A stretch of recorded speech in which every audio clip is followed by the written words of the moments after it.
Hello everyone. America और Iran के बीच जो तनाव है वो दिन ब दिन बढ़ता जा रहा है। तो ईरान ने अमेरिका के जो सैन्य ठिकानों पर अटैक किया है उससे पूरी दुनिया हैरान हो चुकी है। तो आज के इस वीडियो में हम ये बताएंगे कि आखिर ईरान ने ये हमला क्यों किया, इसके पीछे कारण क्या था और अमेरिका की क्या प्रतिक्रिया क्या थी, अमेरिका कैसे रिएक्ट कर रहा है और इस घटना से जो भी फ्यूचर में क्या असर पड़ेंगे, मतलब कोई भी क्या इफेक्ट हो सकता है इस हमले के बाद। तो आइए शुरू करते हैं। तो देखिए, सबसे पहले हम बात करेंगे जो हमला है उसकी जो पृष्ठभूमि है, मतलब कहाँ से शुरू हुआ था। कुछ दिन पहले क्या था कि अमेरिका ने ईरान में एक ड्रोन स्ट्राइक करके ईरान के जो कुद्स फोर्स के जो प्रमुख जनरल थे कासिम सोलेमानी उसको मार डाला था। मतलब आप देख सकते हैं जो यहाँ पर है ईरान की लोकेशन, तो यहाँ पर अटैक हुआ था, ईरान के जो जनरल कमांडर थे उनको मारा गया था। इस हत्या के बाद ईरान में एकदम से गुस्सा भड़क उठा। मतलब जो ईरान के पहले भी जब इजराइल ने अटैक किया था उस समय भी ईरान के जो परमाणु वैज्ञानिक थे उनकी मृत्यु हो चुकी है और उसके बाद धीरे धीरे उनके जो भी प्रमुख सेना प्रमुख हैं उनकी हत्या के बाद अब ईरान में गुस्सा दिन ब दिन बढ़ता जा रहा है। और फिर ईरानी नेता जो आयतुल्लाह खामेनेई या कोई और वहाँ के नेता हैं उन्होंने मतलब खुलेआम बदला लेने की धमकी दी थी कि हम मतलब चुप रहने वालों में से नहीं है और ना ही हम झुकेंगे। तो वो उन्होंने फिर जो इसके जो इजराइल और अमेरिका के द्वारा अटैक किया गया उसका अब जी जवाबी कार्रवाई की गई है ईरान के द्वारा।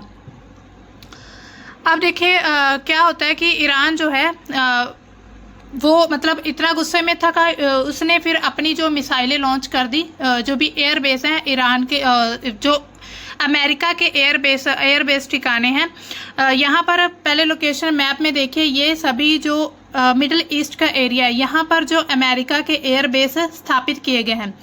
इसमें यहाँ पर इराक में है और यहाँ पर सऊदी अरब, इधर जॉर्डन में भी, और इराक में अभी जो एक दोहा नाम की प्लेस है वहाँ पर एयरबेस था जो कि अमेरिका के लिए काफ़ी इम्पोर्टेंट था, उन पर अटैक किया गया है।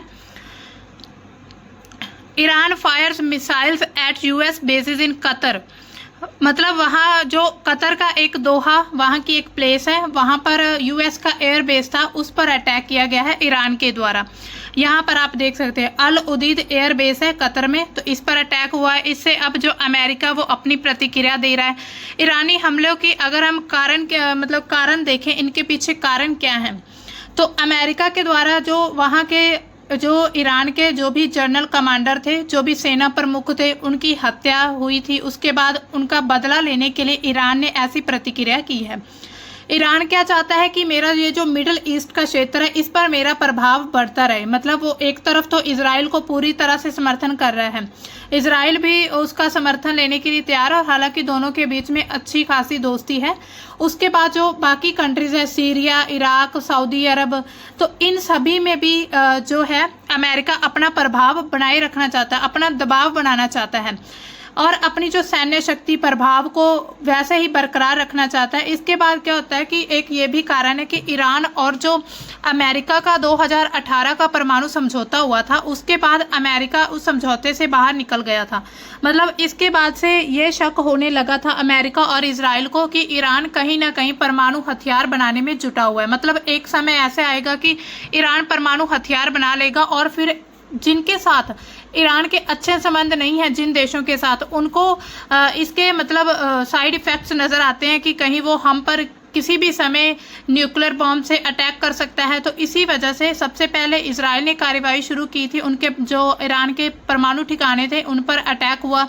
उसके बाद अमेरिका ने भी अटैक किया था। हालांकि अमेरिका शुरू से ये कह रहा था कि मैं इस इस पूरे जो भी युद्ध चल रहा है अभी ईरान और इजराइल के बीच, उसके बीच मैं कोई भी मतलब किसी के साइड नहीं हूँ। अमेरिका ने एक तरफ ये बयान दिया था, लेकिन अब अमेरिका ने जब पीछे ईरान पर अटैक किया तो ईरान फिर चुप रहने वालों में से नहीं था। इसके बाद जो ईरान को मिलिशिया और जो इस्लामिक रिवॉल्यूशनरी गार्ड कॉमर्स, उनके जो इराक सीरिया में स्थित है अमेरिकी सैनिक हैं, उन पर बार बार हमले किए गए थे। अब देखिए कहाँ पर ये बेसिस हैं, मतलब जिन पर अटैक हुआ है, कौन कौन सी प्लेसेस हैं। ये है अल उदीद एयरबेस कतर में, वहाँ पर ईरान के द्वारा अटैक किया गया है, जहां पर अप्रोक्सीमेटली 8 से 10,000 पर्सोनल जो थे अमेरिका के वहाँ पर डिप्लॉय किए गए थे। ये काफ़ी लार्जेस्ट और मेजर बेस था अमेरिका का। तो इस पर अगर कोई भी आंच आती है या इस पर कोई भी खतरा होता है तो फिर अमेरिका भी चुप नहीं रहेगा। इसके बाद जो नेवल स्पोर्ट एक्टिविटी बहरीन में, तो यहाँ पर भी अमेरिका का एयरबेस स्थापित किया गया था। यहाँ पर करीब 9,000 से स्टाफ जो है उन्होंने यहाँ पर उनको मतलब अपॉइंट किए हुए थे, उन पर भी कहीं ना कहीं अटैक हुआ है, मतलब कि खतरा उनकी जान को भी है। तो इसी तरह अब जो अमेरिका के एयरबेस हैं, क्योंकि जो ईरान है उसको डायरेक्ट अमेरिका पर अटैक करने के लिए उसे कम से कम 12 से 13,000 जो रेंज वाली मिसाइल्स हैं वो लॉन्च करनी पड़ेंगी। लेकिन अभी तक जो हम जानकारी के अनुसार यही पता चलता है कि जी ईरान के पास 2 से 3,000 तक की जो रेंज है वो मिसाइलें अभी तक उसके पास है, और उससे ही वो अमेरिका के जो सैन्य ठिकाने उस पर अटैक कर सकता है। डायरेक्ट अमेरिका जो कंट्री है उस पर अटैक नहीं किया जाएगा। इसमें टारगेट किया गया था अल असद एयरबेस को जो इराक में है। वेपन बैलिस्टिक मिसाइलों का यूज़ किया है ईरान के द्वारा, और जो बैलिस्टिक मिसाइल है उसमें भी सबसे जो प्रमुख मतलब जो स्पेशल वहाँ की उनकी जो सबसे कह सकते हैं भूतिया मिसाइल का नाम जिसे दिया गया है वो है खैबर शेकन मिसाइल।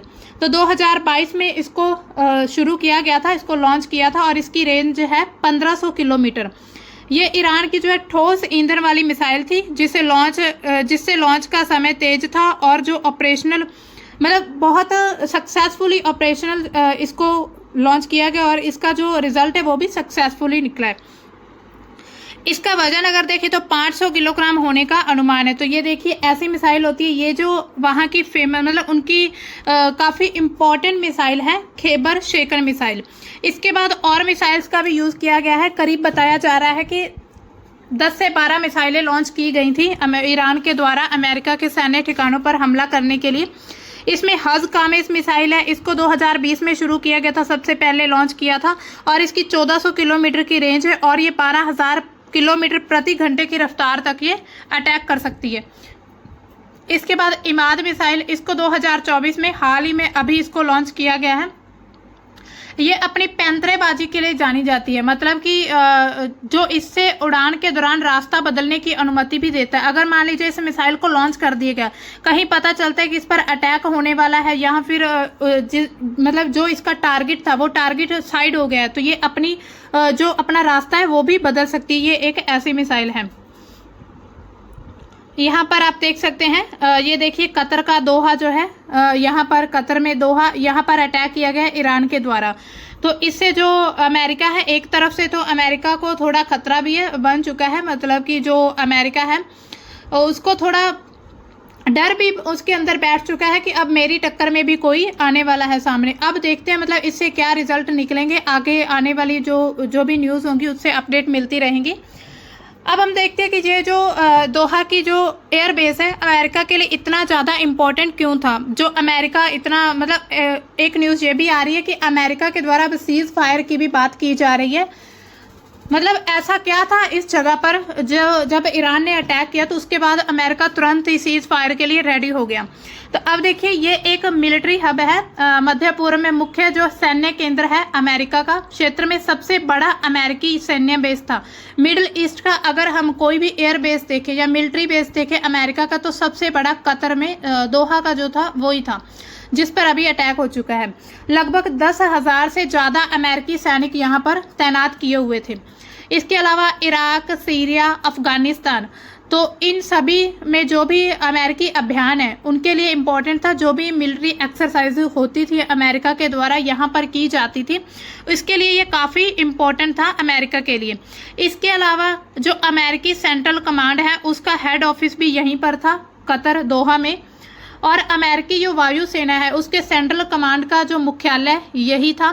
और 20+ देशों में जो वायु अभियान है उसके लिए इसको काफ़ी इम्पोर्टेंट माना जाता है। इसके अलावा जो वायु शक्ति प्रदर्शन का केंद्र है, इसमें जो लड़ाकू विमान है, बम वर्षक या फिर कोई और विमान, एयर रिफ्यूलिंग विमानों की तैनाती यहाँ पर की गई थी। इसके अलावा और भी बहुत मतलब इम्पोर्टेंट था, जैसे लॉजिस्टिक्स और स्पोर्ट हब था। यहाँ पर किसी भी प्रकार की जो विमानों को मरम्मत, मेंटेनेंस या फिर और भी जो मेडिकल सुविधा यहाँ पर प्रदान की जाती थी। उसके अलावा रसद, उपकरण, सैनिक, मानवीय सहायता पहुंचाने में, तो ये सभी प्रकार से मतलब इन सभी पॉइंट ऑफ व्यू से अमेरिका के लिए ये जो बेस था काफ़ी ज़्यादा इम्पोर्टेंट था। इसके अलावा खुफिया जानकारी के लिए भी ये जाना जाता है कि जो ईरान की या किसी भी और मिडिल ईस्ट की जो कंट्रीज़ की मतलब गुप्त जानकारी होती थी, तो वो इस एयरबेस के ज़रिए इकट्ठा की जाती थी। यहाँ पर जो है अत्याधुनिक रडार और जो संचार प्रणाली यहाँ पर डिप्लॉय की हुई थी। ड्रोन ऑपरेशंस, निगरानी और इंटेलिजेंस को इकट्ठा करने में ये काफ़ी ज़्यादा इम्पोर्टेंट था। नाटो और जो अन्य सहयोगी देशों के लिए ये संचालन केंद्र था। मतलब मिडिल ईस्ट में ये एक जैसे एक अड्डा बना होता है, उसी तरह से ये अमेरिका का एक ये खास अड्डा था यहाँ पर कतर में। क्षेत्रीय सुरक्षा को ये बढ़ाता था, अमेरिका का जो प्रभाव था उसको बरकरार रखे हुए था। ईरान जैसे जो विरोधियों के लिए एक ये मतलब कि निवारक के रूप में काम करता था कि ईरान जैसों को मतलब कि इसको चारों तरफ से घेरे हुए था। आप देख सकते हैं यहाँ पर जितने भी हैं ये छोटे छोटे सभी यहाँ पर खुफिया एजेंसी, एयरबेस अमेरिका के द्वारा इन प्लेसेस पर स्थापित किए गए। मतलब अमेरिका चारों तरफ से ही ईरान को घेरे हुए था। इसके अलावा इन प्लेसेस के अलावा और कहाँ पर जो इंस्टॉलेशन की गई थी एयरबेस की, जॉर्डन में भी था, इराक और सीरिया में भी किया हुआ था। यहाँ पर जो एंटी आईएस मिशन उसको लिए जो भी अभियान होते थे यहाँ से किए जाते थे। ओमान और कतर में अभी हमने देखा ही था। और यहाँ पर करीब लगभग 30,000 से ज़्यादा जो अमेरिकी सैनिक थे यहाँ पर तैनात किए हुए थे। तो इसी वजह से अमेरिका को काफ़ी ज़्यादा लॉस हो रहा है। मतलब उसको नज़र आ रहा है कि अब मेरा नुकसान है इसमें, अब मुझे पीछे हटना ही होगा। तो आप देख सकते हैं ये वो प्लेसेस हैं जो अटैक के बाद आप यहाँ पर देखिए कतर दोहा में यहाँ पर अटैक हुआ है और इधर देखिए पूरी बिल्डिंग वगैरह मतलब काफ़ी ज़्यादा नुकसान हो चुका है। इस पर अमेरिका प्रतिक्रिया क्या देता है, मतलब अमेरिका क्या कहना चाहता है। अमेरिका कह रहा है कि जो हमारी वायु रक्षा प्रणाली उसको और ज़्यादा मजबूत किया जाएगा, जो हमारी एयर फोर्स है उसको, और ईरान समर्पित जो मिलिशिया और IRGC ठिकाने हैं उस पर हवाई हमले किए गए थे अमेरिका के द्वारा। अभी फिर से अमेरिका हो सकता है कहीं अंदर मतलब छुपकर कहीं मन ही मन में कोई हमला करने की जो भी रणनीति बना रहा हो, लेकिन फिलहाल न्यूज़ ये आ रही है कि जो अमेरिका के द्वारा सीज फायर की बात की जा रही है कि सीज फायर करना जरूरी है। अब देखते हैं इजराइल और जो ईरान है उसका क्या प्रतिक्रिया रहेगी सीज फायर पर। क्षेत्रीय सहयोगियों के साथ मिलकर कूटनीतिक प्रयास तेज किए जा रहा है अमेरिका। अब अमेरिका एक तरफ अपनी जो है सैन्य शक्ति उसको बढ़ाना शुरू कर दिया है क्योंकि ईरान अब उसकी टक्कर में आ चुका है। तो कतर ने वार्न किया था मतलब कतर जो है इसके अटैक के बाद ईरानियन जो स्ट्राइक है US बेस इन दोहा उन पर उनको वार्निंग चेतावनी दी गई है कि हम भी कहीं ना कहीं वो भी अटैक कर सकते हैं, क्योंकि कतर की जो वहाँ के लोग हैं उनमें काफ़ी ज़्यादा डर बढ़ चुका है कि अगर ईरान अमेरिका के सैन्य ठिकानों पर अटैक कर रहा है तो हो सकता है कि वहाँ पर जो सिविलियन प्लेसेस हैं वहाँ पर भी अटैक हो। तो अब जो प्रेसिडेंट डोनाल्ड ट्रंप है वो सिचुएशन को मतलब काफ़ी एनालाइज कर रहे हैं कि इसमें क्या सिचुएशन, इसमें क्या रिजल्ट निकल सकता है। तो अब देखते हैं कि ईरान में इसके बाद अब शांति होगी या फिर विनाश होगा। परमाणु ठिकानों पर नज़र थी अमेरिका की, तो अमेरिका ने अटैक भी किया है। हालांकि इसके अलावा फिर भी जो ईरान है वो चुप नहीं रहा है। तो अमेरिकी जो डोनाल्ड ट्रंप है वो अपना बयान क्या देते हैं सोशल मीडिया पर, वो कहते हैं कि मैं ईरान को धन्यवाद कहना चाहता हूं कि उसने हमें पहले सूचना दे दी थी, क्योंकि जो ईरान है उसने चेतावनी दी थी पहले अटैक करने की, उसके बाद अटैक किया गया है। तो उन्होंने कहा कि इसमें किसी की जान नहीं गई, कोई घायल नहीं हुआ है। शायद अब जो ईरान है, ये डोनाल्ड ट्रंप कहना चाहते हैं कि ईरान जो है वो शांति स्थापित करना चाहता है। हालांकि ईरान का ये बयान आ रहा है कि मैं सीज फायर के लिए कोई उन्होंने पहल नहीं की, ना ही कोई वो ऐसी बात करते हैं। मतलब वो ऐसा कह रहे हैं कि अब हमारे खिलाफ अब युद्ध शुरू हो ही चुका है तो हम भी उसमें पूरा अपने जोश के साथ उतरेंगे, मतलब हम पूरा जोश के साथ उसका जवाब देंगे, और ईरान ऐसा कर भी रहा है। तो ट्रंप और क्या लिखते हैं, वो कहते हैं कि मुझे ये बताने में खुशी हो रही है कि किसी भी अमेरिकी को कोई नुकसान नहीं हुआ, शायद ही कोई नुकसान हुआ है थोड़ा बहुत। तो उन्होंने कहा सबसे महत्वपूर्ण बात है कि उन्होंने अपने सिस्टम से सब कुछ निकाल दिया था और उम्मीद है कि आगे कोई नफरत नहीं होगी। मतलब वो ऐसा कह रहे हैं कि मैंने अपनी तरफ से जो भी मेरी तरफ से जो भी प्रतिक्रिया या जो भी अटैक थे मैं उनको अपनी तरफ से बंद करना चाहता हूं। तो वो उम्मीद करते हैं कि आगे इससे आगे कोई भी और नफरत नहीं होगी। तो हमले से निपटने के लिए जो ईरान ने तरीका अपनाया है उससे अमेरिका और इजराइल के साथ काफ़ी ज़्यादा पहले जो भी झड़पें हो चुकी हैं उसकी याद मतलब उसको याद दिला दी गई है, जिससे क्या है कि तेहरान ने सैन्य प्रतिक्रिया के साथ अपनी जो भी गरिमा प्रतिष्ठा को बचाने के लिए संतुलन बनाने की कोशिश की है। जो अमेरिका के द्वारा तेहरान पर अटैक किया गया था उसी का ये जवाबी हमला जो ईरान के द्वारा किया गया है। ईरान की जो मिसाइलें थी आप देख सकते हैं, तो इससे जो अमेरिका और जो ईरान है उनके बीच एक ये भी कारण था, मतलब एक और कारण ये था कि जो उनके तनाव बढ़े हैं, ये कसम सोलेमानी इसकी मृत्यु के बाद बढ़े हैं, क्योंकि जो अमेरिका था उसने ईरान के जो भी सैन्य जो भी प्रमुख थे उसमें ये भी एक भाई साहब हैं मतलब कासम सोलेमानी। तो इनकी मृत्यु, इनका असैसिनेशन ईरान जो अमेरिका है उनके खुफिया जो भी एजेंसियां थी उनके द्वारा किया गया था। तो इसका बदला भी ईरान ने अभी लिया है।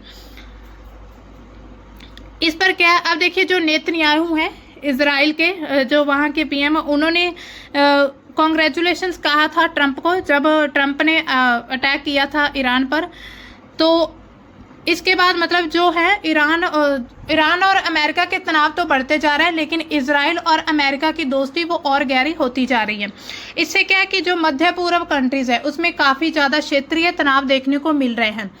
जैसे अमेरिका ईरान के बीच तनाव वो तो नज़र आ ही रहा है, जब दोनों देश एक दूसरे पर सीधा अटैक किए जा रहे हैं तो इससे क्या तनाव और ज़्यादा बढ़ रहे हैं।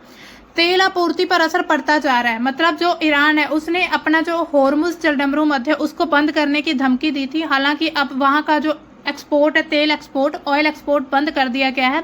तो जो बाकी कंट्रीज हैं जो वहाँ से तेल आयात करती थी उनको बहुत ज़्यादा नुकसान हो रहा है। इसी तरह भारत के में भी अगर हम देखें भारत के कॉन्टेक्स्ट में, तो भारत ने भी रूस और अमेरिका के साथ अपना जो तेल आयात है उसको बढ़ावा दे दिया, अपना तेल व्यापार को काफ़ी ज़्यादा बढ़ा दिया है। मतलब इन थोड़े दिनों में ही 2 हफ्तों के बीच ही, क्योंकि इससे अब क्या होगा कि पूरे विश्व में महंगाई की संभावना भी बढ़ रही है। पूरे वैश्विक स्तर पर ये तनाव देखे जा रहे हैं। इराक, सीरिया में और जो सुरक्षा वहाँ की स्थिति खराब हो चुकी है, क्योंकि ये कंट्रीज बिल्कुल ईरान और इजराइल के बिल्कुल मध्य में आती हैं। तो इसी वजह से इन कंट्रीज को ज़्यादा खतरा है कि कहीं कोई मिसाइल या कुछ हम पर आकर ना गिर जाए।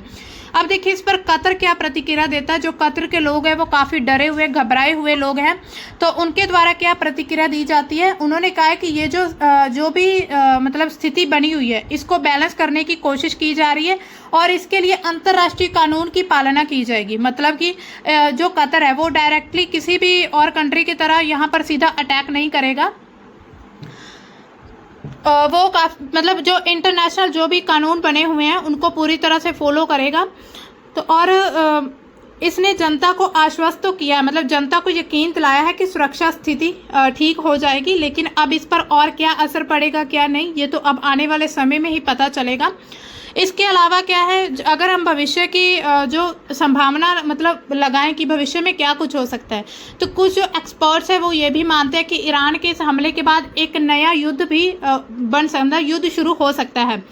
अब सवाल उठ रहा है कि क्या अमेरिका और ईरान फिर से एक दूसरे पर अटैक करेंगे या फिर कोई और देश इस संघर्ष में और भी देश कूद सकते हैं, जैसे कि रूस, चाइना, है ना। तो इसी तरह हो सकता है, क्योंकि जो तेल का बाजार है उस पूरे विश्व पर जो तेल बाजार है उस पर मतलब इफेक्ट पड़ेगा, जिसकी वजह से और कंट्रीज भी इस युद्ध में आ सकती